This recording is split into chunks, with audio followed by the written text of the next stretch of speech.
En primer lugar, quiero agradecer a Editorial Science por haberme convocado para poder publicar el libro y de esta forma comenzar a planificar lo que va a ser el curso de Psiquiatría Evolutiva y el curso de Epigenética. El libro tiene como título De la evolución a las enfermedades mentales y es más que nada un recorrido que nos va a llevar desde los orígenes de la vida hasta la creación y evolución de la estructura más compleja creada por la naturaleza, que es el cerebro humano. Y vamos a ver cómo esa compleja estructura que se ha ido labrando circuito tras circuito, capa tras capa, nos ha metido de alguna forma en un callejón sin salida evolutivo, donde la imaginación, la percepción, las emociones, de alguna forma empiezan a desencadenar la patología y el sufrimiento que va a llevar a las personas una vez que la enfermedad mental está instaurada. Bien, ¿y por qué hablamos de la imaginación y la percepción? Porque realmente el cerebro humano es una estructura que ha evolucionado y ha adquirido lo que nosotros podemos denominar las capacidades evolutivas diferenciales humanas. ¿Y cuáles son esas capacidades evolutivas diferenciales? Esas capacidades evolutivas diferenciales no son más que ciertas cosas que hacemos que no tienen ningún fin utilitario para vivir en la naturaleza, como por ejemplo componer música, desarrollar las matemáticas, jugar al ajedrez, crear los dioses. Todas esas cosas creadas por el cerebro humano en sociedad hacen que de alguna forma nosotros tengamos unas capacidades evolutivas diferenciales que no tienen sentido biológico específico. Y dentro de esas estructuras que manejan los circuitos que están manejando esas capacidades son los que se encuentran en general averiados en la patología mental y en la enfermedad mental. Así que vamos a ver un poquito cómo es que estos circuitos se averían y vamos a ver un poquito cómo el desarrollo del cerebro fue conspirando para que esto ocurriera. Bien. Cuando nosotros hablamos de estas capacidades diferenciales y esta nueva estructura o esta mayor estructura del cerebro, lo primero que nos preguntamos y lo primero que surge es: ¿todo esto está codificado por los genes? ¿Son los genes responsables en parte de que esto ocurra? Bien, esta discusión empezó a plantearse ¿cuándo? Se empezó a plantear en la década del 70, cuando por un lado aparece la sociobiología en los Estados Unidos y por otro lado el Dr. Dawkins en Inglaterra empieza a desarrollar lo que es la memética. Y vamos a ver en qué consisten estas dos cosas. Algo tiene que ver con la crianza y otra cosa tiene que ver con lo biológico, con lo instaurado genéticamente. De esta forma, la sociobiología lo que sostiene es que la cultura humana y todas esas capacidades diferenciales que tiene el ser humano realmente está codificada por los genes y que la cultura humana vendría a ser dentro de nuestra especie como un cinturón protector a través de los cuales los genes pueden perdurar y desarrollar esas capacidades. Ahora bien, por otro lado, la memética, que es una ciencia desarrollada y acuñada por Dawkins, Dawkins define un meme como una idea, una obra, algo que uno empieza a copiar de una persona a otra, una forma de ser, un chiste, una broma, un refrán, una forma de fabricar una herramienta. Entonces, para los cultores de la memética, la cultura humana no tiene que ver con los genes, sino que tiene que ver con el desarrollo de estas ideas que van conformando una cultura. Entonces, por un lado la sociobiología sostiene que nosotros somos esclavos de nuestros genes y que todo lo que hacemos y todo lo que desarrollamos, la forma en la que pensamos y la forma en la que obramos depende exclusivamente de los genes. Mientras que la memética lo que sostiene es que vendríamos a ser nosotros como unos replicadores meméticos, nuestro cerebro vendrían a ser como unos replicadores donde los memes se reproducen y crean la cultura. Ahora bien, yo no creo ni que seamos absolutamente esclavos de nuestros genes, ni que los memes sean los que crean la cultura, el arte, la matemática, por obra de replicarse de cerebro en cerebro. Hay una cosa de cada parte en esta situación. Y en realidad estas teorías surgieron en la década del 70, cuando se conocía todavía muy poco sobre los efectos que tenían los genes, cómo los genes de alguna forma se replicaban, cómo los genes actuaban, de qué forma conferían algunas características tanto al comportamiento como al fenotipo en general. Entonces, cuando la maquinaria bioquímica se empezó a desandar y se empezaron a conocer los mecanismos, vieron que en realidad, si bien los genes producían ciertos efectos, en realidad no alcanzaban para explicar la cultura humana, como tampoco la memética. Entonces, acá empieza la controversia un poco que ya venía de antemano, de naturaleza versus crianza. ¿Cuáles son los instintos? ¿Qué instintos tenemos? ¿Y cómo influye la crianza en esto? Entonces, para que nosotros tengamos una idea, lo que se empezó a hacer en el campo de trabajo es trabajar con especies relacionadas o emparentadas con los hombres, con la especie humana. En este caso se trabajó con chimpancés, con gorilas, con babuinos y con otras especies de mamíferos eusociales.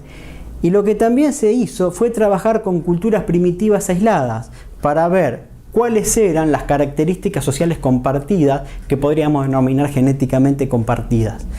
Entonces, a través de este desarrollo empezó a haber una discusión entre naturaleza y crianza, donde algunos opinan a rajatabla que la crianza es la que en definitiva es la responsable de todos nuestros comportamientos, mientras que otros sostienen que la genética es la responsable o la naturaleza en sí. Bien, la realidad es que ninguna de estas dos posturas es realmente cierta. En realidad hay una mezcla de ambas posturas y vamos a ver cómo es que estas posturas de alguna forma van tomando jerarquía de acuerdo a cómo se las va estudiando y cómo entre ellas se combinan para dar una explicación más cabal de lo que ocurra dentro de nuestras cabezas y específicamente en nuestro cerebro. Entonces, vamos a ver qué peso relativo tienen estas cosas. La realidad es que se hicieron experimentos que fueron bastante importantes a nivel poblacional sobre estas circunstancias. Entonces, la discusión es ¿naturaleza o crianza? Vamos a ver que un experimento hecho en Nueva Zelanda, en un pueblo llamado Dunedin, lo que se hizo fue, se investigó y se estudió una población de niños desde que nacieron hasta los 20 años de edad. ¿Qué encontraron los investigadores? En este estudio lo que se encontró es que había un gen mutado, había una mutación en un gen que predisponía a los individuos a cometer actos violentos. Ahora bien, a medida que se estudió la población, se vio que si los niños que estaban con esta mutación eran criados en condiciones óptimas, o sea que no habían tenido ni abusos ni violencia doméstica y habían tenido una crianza normal, estos niños no solo que no cometían actos violentos, sino que tendían a ser más tranquilos y más pacíficos que los niños con el gen no mutado criados en las mismas condiciones. Entonces acá vemos que hay de alguna forma una predisposición genética, pero una predisposición no significa una predeterminación. Entonces lo que vemos es que si bien los genes influyen, hay una parte de la cultura, hay una parte de la crianza, hay una parte de la impronta que se hace mientras el individuo se desarrolla en sociedad que puede inhibir el efecto de algunos genes. Cuando se empezó en el año 2009, en la década del 90, año 2000, a estudiar el genoma humano, surgió una gran algarabía porque se pensaba que se iban a encontrar las causas de todas las enfermedades. Y de esta forma, digamos, todavía se sigue sosteniendo que la esquizofrenia, la depresión y otras enfermedades tienen un predeterminante genético. Y como vimos, predeterminante no hay, una predisposición. Y hoy sabemos que ni la esquizofrenia, ni la hipertensión, ni el cáncer, ni muchas otras enfermedades están predeterminadas genéticamente. Solo sabemos que hay una predisposición. Y esto quiero que quede claro, porque si no, en el imaginario colectivo, cuando alguien dice ese comportamiento es genético, genera la idea en las personas de que no hay nada que se pueda hacer para cambiar eso. Y en realidad vemos que se pueden hacer muchas cosas para cambiar ese tipo de situaciones. Entonces, cada vez que escucho decir que ese comportamiento es genético, si bien hubiera alguna verdad en lo que se dice, esa verdad no tiene nada que ver con lo que la gente cree que puede ocurrir. Y digamos, estas verdades tienen que ver con los mecanismos íntimos de la biología, pero no en un sistema dictatorial generado por los genes, en los cuales se cumple, digamos, de manera arbitraria un protocolo específicamente a partir de la orden que da ese gen. El decir, todo está en los genes, es una explicación de cómo son las cosas que no pone en peligro cómo están las cosas. Por eso, decía Menard, ¿por qué un individuo se tendría que sentir infeliz o tener comportamientos disruptivos si está viviendo en la nación más rica y próspera de la Tierra? Entonces él decía, no es la sociedad la que tiene el problema. El problema seguramente tendrá que estar en el cableado del que tiene el comportamiento disruptivo o el que se siente infeliz. Entonces, digamos, como de alguna forma él explica, el todo está en los genes, es en realidad una explicación muy simplista que hace que no nos preguntemos acerca de las condiciones sociales, políticas y económicas que llevan muchas veces a la gente a ser infeliz o de alguna forma a tener estos comportamientos disruptivos. Y no estoy hablando solo de la pobreza, estoy hablando de la sociedad artificial que hemos creado alrededor nuestro, que no tiene nada que ver con nuestros orígenes evolutivos, en donde se ha vuelto todo muy líquido, donde no hay familias consolidadas, donde los individuos están solos y desvalidos, y eso genera mucho trastorno mental. Inventos como la escolaridad desde que los chicos son chiquitos en doble escolaridad, alejados de las familias, todo eso genera trastornos y no nos estamos preguntando si en realidad esas son las cosas que están causando los problemas. Vamos a ver otro experimento. Más que un experimento, es un estudio que se ha hecho a largo plazo para ver las influencias de cómo el ambiente generan alteraciones que impactan en los genes. Entonces es muy importante tener en cuenta que la naturaleza por un lado, los genes, lo que viene codificado, y la memética por el otro, la crianza, las influencias, tienen que ver un poquito con lo que viene codificado con los genes, y la memética de alguna forma se podía asemejar o se podría solapar con la epigenética. Y vamos a ver por qué. Resulta ser que en el año 1944, cuando los nazis se retiraron de Holanda, se llevaron todos los alimentos con ellos. Durante 3 meses la población holandesa pasó muchísimo hambre y muchas personas murieron en la hambruna holandesa de 44. Lo que ocurrió fue que con las mujeres que estaban embarazadas en ese momento y sus bebés estaban en sus vientres y estaban en el segundo trimestre de embarazo, esos bebés aprendieron algo fundamental dentro de su entorno materno, porque el ambiente aparece por primera vez cuando existe algo. Cuando nosotros nos enfrentamos a un ambiente, ya en ese momento tenemos un ambiente. Y el útero, en este caso, es el ambiente del niño. Y desde ese ambiente los niños pueden sacar mucha información. Pueden sacar información de cuán abundante es la comida, cuántos nutrientes tiene, cuánto estrés sufre la madre. Entonces, lo que se vio es que los niños que nacieron, productos de la hambruna holandesa, a los 50 años tenían obesidad, hiperlipidemia, trigliceridemia, diabetes. En resumen, tenían un síndrome metabólico. Entonces, esos niños fueron programados en ese instante y en ese momento de su vida para que se apagaran unos genes y se encendieran otras y se convirtieran en individuos extremadamente ahorradores respecto a todo lo que consumían. El hacerse ahorradores hicieron que en las condiciones actuales de alimentación estas personas guardaran y reservaran absolutamente todo. Entonces, a largo plazo se les genera un síndrome metabólico.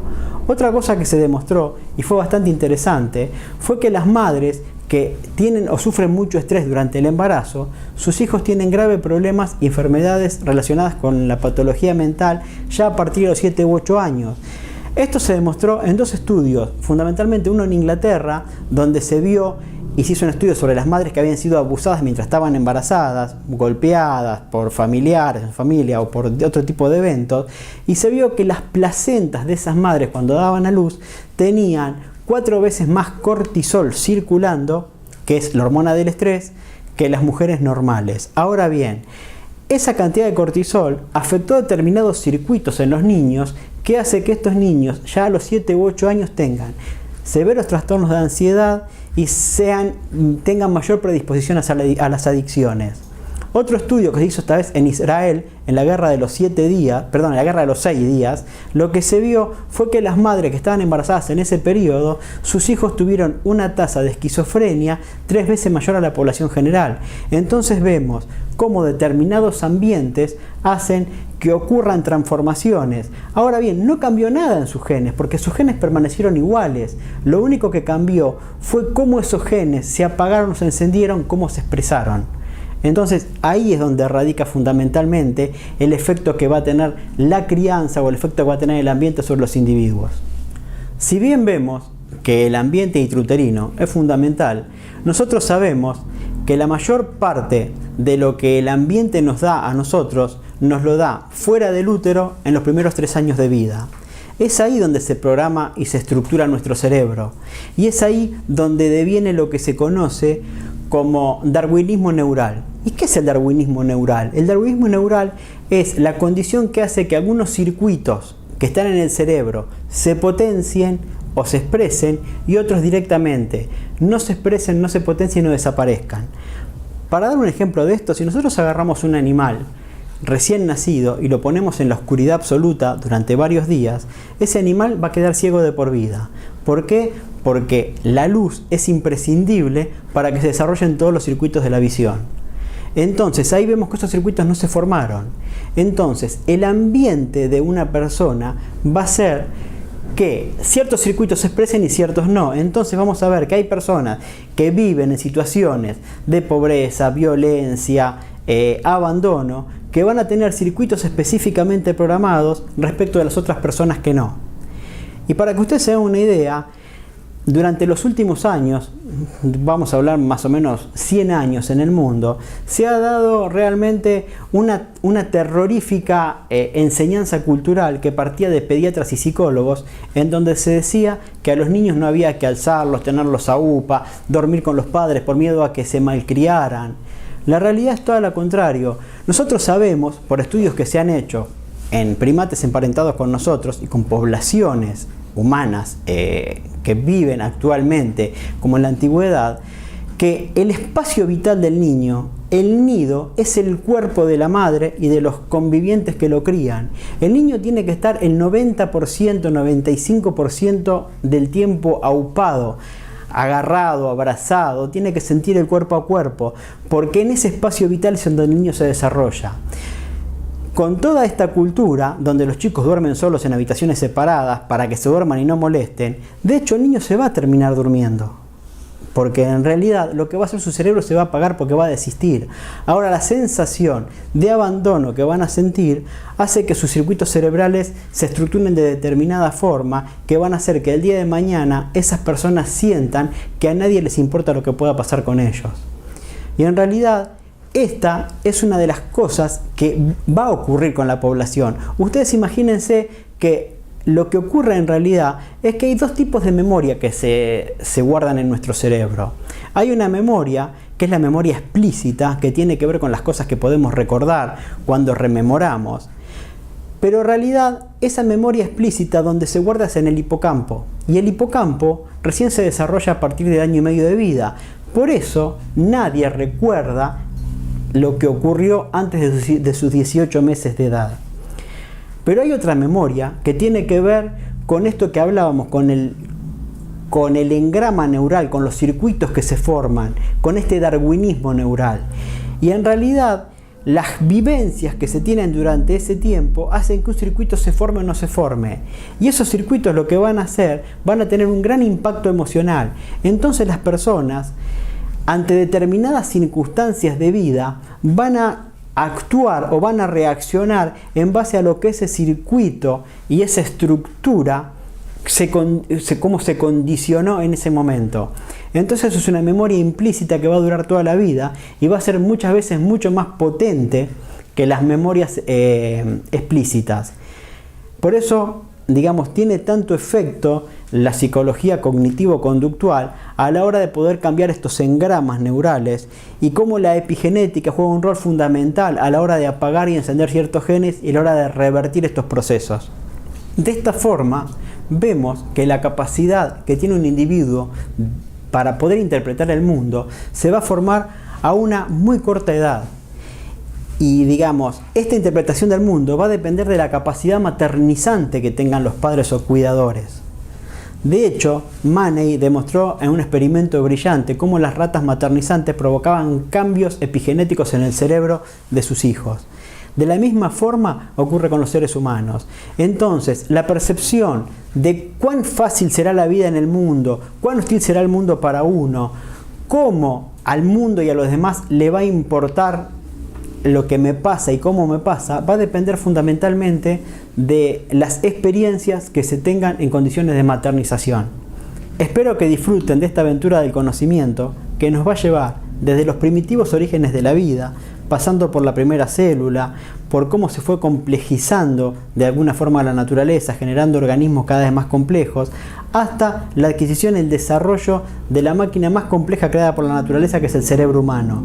Y vamos a ver cómo esta especie sin igual a la que llamamos seres humanos se está abriendo camino a través de una sociedad que hemos creado artificialmente, para la cual no hemos evolucionado y a la cual lamentablemente no tenemos otro remedio que adaptarnos. Muchas gracias.